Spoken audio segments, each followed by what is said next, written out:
Hey guys, welcome back to Master Game Studios. I'm Craig, and today we've got another deep dive, but this time it's not on one specific unit. We're going to be comparing two units and see which one maybe is the best option. Today we've got Melee Warriors versus Genestealers, probably our two infantry-based melee threats in the Tyranid Codex. So we're going to touch on them today, do a little compare and contrast and see which one maybe is the best fit for you. If that sounds good, stay up to date on all of our content here at Master Game Studios by liking and subscribing.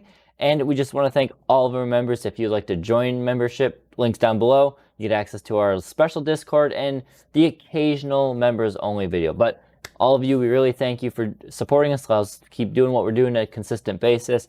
And now, let's dive into today's video.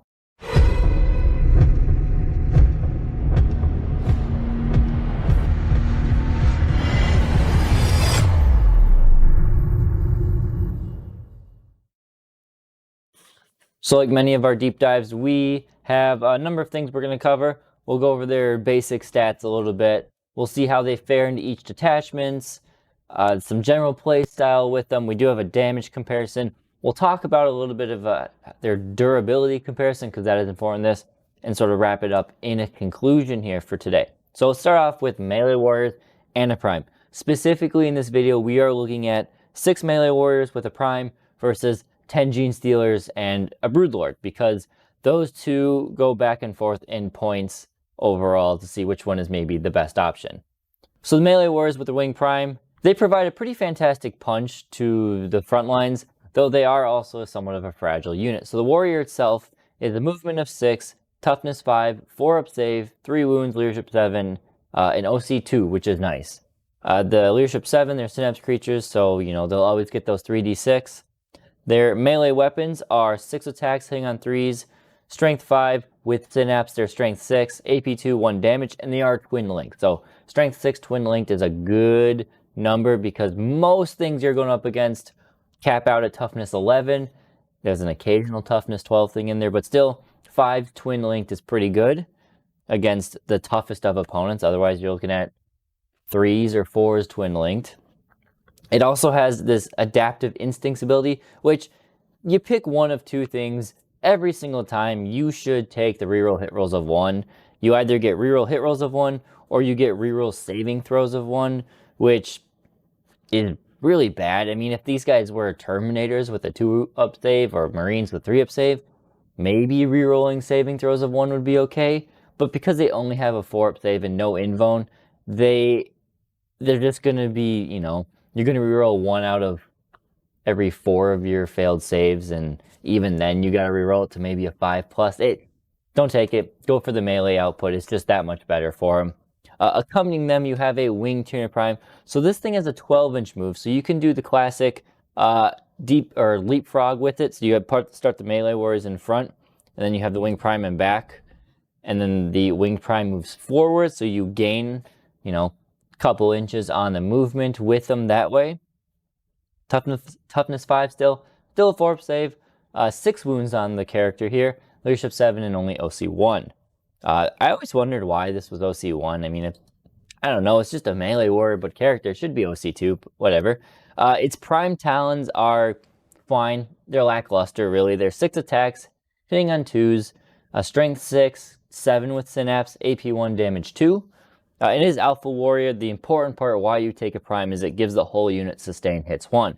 And furthermore, because they're joining a unit, they will also get the reroll 1s from the Melee Warriors. So good combo there. Decent at speed. They're not super fast, but they have a decent mobility. The twin linked and high AP, at least on the Warriors, is pretty good. But yes, their invuln, only a 4 up save and lack of invuln will hurt them durability wise. So then we'll look at the Genestealers here with the Broodlord. Now they come out similar point values here. I believe this Genestealer and Broodlord squad is about 15 points more expensive because the Broodlord is more expensive than the Wing Prime. But similar thoughts here. So the Genestealers, they have Scout, which is a neat trick that they can do over the Tyranid Warriors. They also will get reroll hit rolls of 1 with their Vanguard Predators. And if your opponent is on an objective, they'll get reroll wound rolls of 1. So not full-blown twin linked, but a little bit of potential reroll wound rolls as well. They are 4 attacks apiece, hitting on 2s, so 2s rerolling 1s is nice. Strength 4, 5 with Synapse, AP 2, and 1 damage. The Broodlord himself is good movement of 8, T5, 4 wounds, or 4 save, 6 wounds, leadership 7, 1 OC. It's also important to mention that Broodlord does have a 4-up invuln save, and the Genestealers do have a 5-up invuln save, so that's a nice baseline durability there. The Broodlord does allow the punch to happen here, so 5 attacks hitting on 2s, strength 6, 7 synapse, AP 2, 2 damage. They are devastating wounds and are twin linked.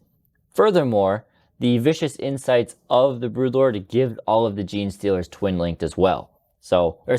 Gives them all devastating wounds as well. So you will be able to fish a little bit for those 6s, and those devastating wounds, no matter the toughness of your opponent, will be getting that flat damage through and chipping away at all sorts of enemies. The Broodlord also does have a nice ability in Hypnotic Gaze, which is at the start of fight phase. 1 enemy unit with engagement range of the model until the end of the phase. Each time model an attack makes the unit, subtract 1 from the hit roll. It is a little finicky with the Broodlord that it is engagement range of the Broodlord, so you got to make sure he's up in the front doing the damage or being there so he can trigger that -1. And furthermore, what I do notice a lot of Tyranid players forget is that the Broodlord himself, remember this, is devastating wounds. So even if you stop bleeding the Stealers, the Broodlord on his own is still a monster and can still, with Twin Linked, fish for a lot of dev wounds that could just, if the dice spike your favor, just delete a character or something outright. So those are our base units. Some detachment benefits I'll just talk about a little bit here. We're not going to go full in depth on each unit because there are separate deep dives for these guys. At least there is for the Melee Warriors. Maybe I haven't done one on Genestealers yet, but get a sampling of them here. Best use for these guys is obviously Vanguard Onslaught. It gives them the advance and charge and a ton of different strats that allow them to benefit their either mobility, sort of their durability, and their damage output. So you want both, and pretty much every list with Vanguard Onslaught consists of 20 to 30 Stealers and 1 to 2 bricks of Melee Warriors. So you'll use them both in there, but the rest of the list, you probably want one or the other. Crusher Stampede and Unending Swarm, no specific buffs for these guys. They're great just being either an action unit or something that can provide a little bit of threat, while in Crusher Stampede, you're all monsters. You do have a strat to move through walls. Having a melee infantry unit to deal with some little chaff is nice because then your big monsters don't have to deal with them. So they can have some use there. In Invasion Fleet, they love the lethal and sustained, depending on which one you pick. And of course, you can swap through those because they are synapse. The characters are synapse creatures, so you can use the strat to swap them there. If you can go up against a tank with the Melee Warriors and trigger the lethal hits, and you get the sustain from the prime, and then you can do the strat for critting on 5s, you can get some serious damage through there. So good stuff. Genestealers still like it as well. But the slight issue with lethals is that the lethals take away from your ability to do the dev wound. So while you still get an AP2 wound through, it's not maybe as good as getting a dev wound through. But sustained is very nice. And then the 5-up Feel No Pain strat, both of them like that because they're, again, synapse creatures, so they can use that strat wherever they are, and it will help their durability go a long way there. Synaptic Nexus is probably one of the I'd say the second or third best for them. +1 to advance and charge is great for both units. Warriors will love the 5+ invuln that you can get, and also the +1 to hit. That'll allow them to hit on 2s, rerolling 1s, which puts them on par with Genestealers. Actually puts them even ahead of Genestealers because they have the sustained hits on top of it. Otherwise, there are some good strats there which you might use, you might not use. Override Instincts can be good to change things around with your imperative. Reinforced Hive Node is nice on Warriors, the reduction of AP. If you can stick a unit in cover and then do the AP reduction here, you could be looking at 3-up saves against AP1 weapons or 4-up saves against AP2 weapons. Maybe you have a Psychophage for a 5-up Feel No Pain nearby, and you have the invuln save active as well. So there's ways to get the durability there with Synaptic Nexus. It's just a matter of, do you have your model situated to do it? Stealers, they still kind of can do it, but it's not as effective, and they have the invuln save anyway. Assimilation Swarm, this is a sneaky one for both of them. There are excellent enhancements in the Assimilation Detachment. You have the one for better melee. You can make your Genestealers strength 6 if you really wanted to, or your Melee Warriors strength 7, which is pretty cool. And then also on top of that, you can give them extra attacks. There is an enhancement to allow them to bring 2 models back per turn with the benefit of healing. So if you've got, I guess both of them, you know, you can bring 2 Genestealers back, or you can bring 2 Warriors. 2 Warriors can go a long way. 2 Genestealers are still good, but not as good. And then there is the Fight First and Free Heroic one as well, which is also a good ability to have on both of these units. So just a way to play these units to keep them around longer, because durability is kind of both of their downsides. So the Assimilation Swarm is also a great option for you there. Playstyle, again, I've kind of already touched on it with these units, but again, we're typically looking at the way to play these aggressive. So starting with the Melee Warriors, these are not going to be your frontline warrior, your frontline brawling units. You do not want to try and rush these guys in turn 1, turn 2. I really like to station them in a striking position because they're infantry, and then on turn 3 or 4, then you go out and hit them with a punch. Because they're just not fast enough to get up there, and you do need to really protect them from shooting. So I really do like to hold them in reserve, wait for your opponent to put something in range that needs to die, something big, something powerful, and send them out there to do the damage. For Genestealers, there are 2 ways you can play them. Obviously, in Vanguard Onslaught, they have such an insane mobility potential with the Scout and then the Advance and Charge that if you're playing Vanguard Onslaught and you've got 2 to 3 units, yeah, you probably want to rush forward and box your opponent into their deployment zone, and then, you know, they do as much damage, they stall as possible, and then the Melee Warriors or other units come in and solve it. But if you're not playing Vanguard Onslaught, then you typically still don't want to rush turn 1. You really don't have the speed or the durability of the damage output to hit something hard. So what I would do is you start, you know, maybe on a flank, use your scout move to get into a protective position, and then you can sit on one of the flank objectives on top of turn 1 or top of turn 2. You're already on one of those flank objectives. You're holding it. You're hunkered down. And if anything tries to get near you, well, then you can jump out, rush them, and do significant damage and then, you know, come back to the safety of the objective. So that's how I would do it. If you're not playing Vanguard Onslaught, do not rush your Steelers out across the open. I make that mistake sometimes just because it's so fun to send them out there. But you really do want to send them on the flanks, protect that flank objective early, and you can still even, you know, you can do actions with them with that scout move. You can get them up there to do some of those weird action secondaries too. So damage output, an important comparison to see, because both of these are melee threats, what to do. So this is a typical damage output thing we do. We have Guardians, which are your basic toughness 3, 4-up save, 1 wound model, and it progresses all the way to the nasty Catan, toughness 11, 12 wounds, 4-up bin bone, 4-up save, either way, half damage, 5-up feel no pain, all of the defensive stuff. And we are just looking at 6 melee warriors with Prime, and then 10 Genestealers with the Broodlord. One important thing to note is that I am not factoring in, for the Genestealers, I am not factoring in the reroll 1s if an opponent is on an objective, but for the melee warriors, I am factoring in the reroll 1s to hit. I feel that is your most common situation. You're not often hitting an opponent that's on an objective.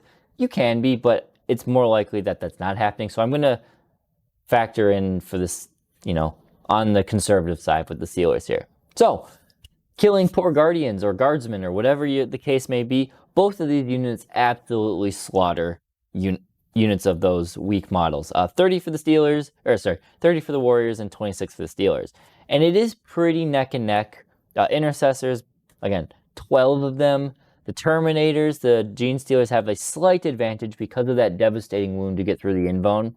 And then you get to Gravis, and Melee Warriors have the advantage because of that higher strength that allows them to do just a few more wounds with the whole twin linked and everything there. Rhino is basically neck and neck. The big difference here is that the Winged Prime does struggle to do anything to the Rhino, while the Broodlord is able to kind of carry the Stealer squad and do a lot of damage with the devastating wounds and the higher strength and the twin linked, it's more likely that it gets 1 to 2 devastating wounds through, and that's 4 damage right there. So that's the big difference there. Same thing with the Land Raider. The Melee Warriors being strength 6 are wounding it on 6s, so twin linked does help, but it's not enough. Whereas the Genestealers have that devastating wound, and that is able to just chunk a pretty consistent, on average, amount of wounds off. Again, that Broodlord contributing a lot to it. And then finally, the Catan. Unfortunately, both units just cannot. We don't have any way to deal with the Catan easy here. But if you do look, they're pretty even. Again, the devastating wounds help, but not as much because they still feel no pain that they have to deal with, especially on the Broodlord, who gets his damage cut in half. He's basically just a twin-link Genestealer at that point. Yeah, so they both struggle here. If you want to kill a Catan, if you battle shock the Catan with a Neurolictor and then hit them with one of these units, then you're looking pretty good and you have a really good chance of dropping one in one turn. But that's asking a lot to battle shock a Catan, be in range of a Neurolictor, and then hit them with this. But something to consider. And then we're just going to talk about durability. I thought about doing a similar chart as this, but with incoming fire. I don't think it was really worth the time, so I'm going to talk about it a little bit. Tyranid warriors are good against small arms fire, so strength 6 below or less than strength 6, so strength 5, 4, 3, and low AP because they land that 4-up save. As soon as some of the high AP damage 3 stuff hits them, they crumble. The units I'm thinking of that you'll see most likely, other Exocrines, very common tier list. Redemptor Dreadnoughts are very strong Space Marine units, so they're macro plasma cannon, very good at them. And then for all of the Chaos factions, except Death Guard, Forge Fiends are also a common threat to be seen.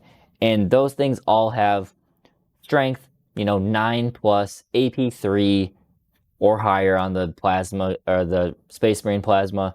And they're flat damage 3, which means for the warriors, unless you have some way to get feel no pain, every single one that hits you is going to be going through. Even if you have cover, you're saving 1 out of 6 of these. Maybe some of them survive, but there is a very real chance that if one of these units look at a unit of melee warriors, they're gone. They're obliterated, and that is one of your big threats. Melee threats gone to just one shooting unit. So, again, ways to boost the durability, but watch out for any of that higher AP damage 3 stuff, or even just high AP damage 1 or 2 stuff, will crumble the warriors quick. Now, the Genestealers is a little bit of a different story. They have lower toughness, being toughness 4, so there's a lot more small arms fire in the game that do wound them, and because they just have a 5-up invuln and a 5-up armor, but really just a 5-up invuln, it chips away Stealers faster. The unit or the wound count in just the warriors, so it's 18 wounds for 6 warriors, and it's 20 wounds for 10 Genestealers. So there's a little bit of extra wound durability just by invuln and number of wounds, but the 5-up invuln helps a little bit, but not as a small fire. So if your opponent does, again, shoot you with these big plasma blast weapons, you are better chance of surviving because you have that 5-up invuln, and still, you're not going to be surviving long. They do crumble to anything as long as the opponent just puts enough firepower into them. There's ways to boost the durability, but I just typically wouldn't waste the time with it because it doesn't do much. So that wraps us to a conclusion. We've talked about how they play, what's the damage they can do, what detachments they can work well in, and they are really similar back and forth between, who does what and how. Though, to draw a conclusion, I have to give it to the Stealers and the Broodlord just by a slight margin. And the real thing that I have to do, there's 2 things I have to say for that. The first one, it's the dev wound potential. It just helps you with a slightly wider range of models. Though dev wounds can be swingy and you might not get them, you might. That is one bit, but more importantly than that, it's the scout ability. Because now you have the scout ability where you can use them in more than just a a melee threat. You can scout them to a flank objective, and you can hold on, and you can do secondaries with them, get them over to the flanks quick, where the warriors are kind of slogging behind a bit. The other thing is that the Broodlord is much, much better than the Winged Prime. For only 15 points more, you get Twin Linked and Devastating Wounds and AP2 on your weapons. And you're trading off one attack and sustain hits. So it really is just a better profile, and you get an invuln save. So it's really just that. Honestly, it is that. It's the Scout and it's the Broodlord. He's worth the 15 points over the Wing Prime every time if I had to compare the two of them. So I still adore Melee Warriors a lot. I love them. I use them a ton. I have slain Angron, I've slain Mortarion, I've slain Magnus, I have slain Imperial Knights. The twin-linked potential that they can do, and then the abilities and some detachments to get lethals and all of that stuff, you can combo them up to just be obnoxiously powerful units. They're glass cannons, so typically once they hit that thing, they die in return. But their ability to trade up as 100 and as a just over 200 point unit can trade up and kill a 400 point unit or something. Yeah, it's fantastic for that, and I love them for it. But as an all-purpose thing, Genestealers are just winning out in my favor. So if you had to include one, I would include those. But if you're playing Vanguard Onslaught, I would include all of them. Honestly, I think most Vanguard Onslaught lists, you've seen our best list of the month videos here. We've covered, I think now, at least six different tournament-winning Vanguard Onslaught lists, and almost all of them include 20 to 30 Genestealers and 1 to 2 unit of Melee Warriors with primes. So if you're playing Vanguard Onslaught, use them all. If you're not, I'd lean slightly towards the Steelers, but I have a soft spot in my heart for Melee Warriors because I love them so much. They're just cool and they can hit hard, and yeah. So that's pretty much all I got. Hopefully you guys enjoyed it. Hopefully you got a good, solid bit of information out of this video. We'll continue to do more deep dives in the future, but for now, this is probably one of the last ones we have for the year, as we're already getting close by the time this is released, maybe partway through November, and December is going to be a weird month because I'll probably be taking a chunk of off of standard content, but we'll have some other things going on. So thank you guys for watching. Let me know if you have any questions down below. Let's have some chats in the comments. Other people, if you see questions, feel free to answer them. And yeah, we'll see you next time here at Maelstrom Gaming Studios. I know. Thank you guys for watching, and we'll see you next time here at Maelstrom Gaming Studios.